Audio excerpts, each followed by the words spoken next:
I'm excited to have this guest that we have tonight. This topic is, as many of you know, is very near and dear to our hearts, and it's something that we work at very diligently on the ground and in the trenches. But I'm excited to have Dan Nash with us tonight. He's a founder of Human Trafficking Training Center.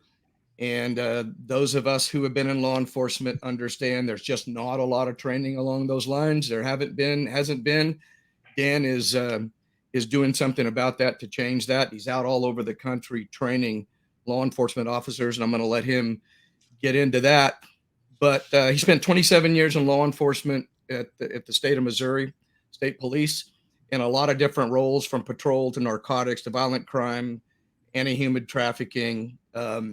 And I can just tell Dan is out here to make a difference. So Dan, welcome.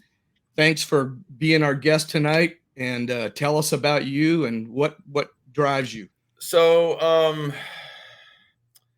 how I got involved really in human trafficking is kind of a I don't want to I don't even know if unusual is the right frame of mind, but I had been a detective for a while. I had done narcotics and vice, starting going back to the late 1990s, starting about 1997.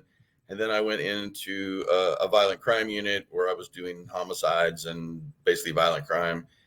And one of the things that happened when I was doing that is we got a call one time about some prostitution activity in a certain area of town, and we'd had several shootings and other violent crime associated with folks involved in this particular kind of criminal activity. So we went and did some surveillance. I was doing some surveillance on this parking lot, and I saw this 20 something female walking across the parking lot with this older male, and I went and contacted him. The male was a multi-time convicted felon, a long-time criminal, and the female, she was like a 20-year-old kid. And I separated them, and I used all the law enforcement skills that I had. I didn't know anything about human trafficking. I'd never had any training in human trafficking. I didn't even really know what that was, to be quite honest. And I'm separating them. I'm asking all these questions. And the more that I'm talking to this girl, the more angry she gets at me, and the more upset, belligerent, and uncooperative. And she's cursing at me, and she's doing all this stuff. And I'm getting frustrated, and she's getting frustrated. And finally, I just said, okay, fine, you're free to go. And off they went. And a couple months later, I get a call from local law enforcement, and they're like, "Hey, do you know this girl?" I said, "Yeah, I did. I met her a couple months ago," and told them what the circumstances were. And they said, "Well, we just found her this morning in one of those rent by the week hotels that every town has, and she was dead in a bathtub, Hmm. and she had killed herself. And on the lip of the bathtub was a photo of a little infant boy." Ah, And when they reached out to the mother to do death notification, the mother said, basically, "I'm not surprised." She said, "My daughter was molested from the time she was 7 until she was 9, and she never told anybody.